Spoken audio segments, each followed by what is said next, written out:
এটা বেশ কিছুদিন আগের ভিডিও। পয়লা বৈশাখের আগে আমরা গড়িয়াহাট গেছিলাম, আমাদের সবার টুকিটাকি কিছু কেনাকাটির ছিল।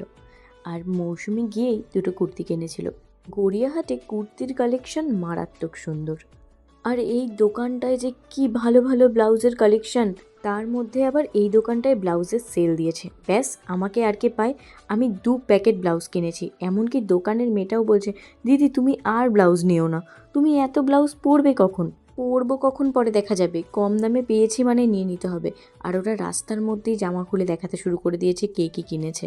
আর গড়িয়াহাট মানেই এই সেরামিকের জিনিস আর টোট ব্যাগ আর জুয়েলারি, কী যে ভালো ভালো কালেকশন এখানে। আর যদি দোকানে গিয়ে দামাদামি করে কেনাকাটি না করতে পারি তাহলে আমার মন ভালো লাগে না। আমি যেখানে কত টাকা দাম কমিয়েছি, ওনাকে আমি বলছি, আরে বাবা টাকা কোথা থেকে দেবো, আমার তো বাড়ি যাওয়ারই ভাড়া নেই, আর উনি আমার ব্যাগে টাকা দেখে নিলে হয় না।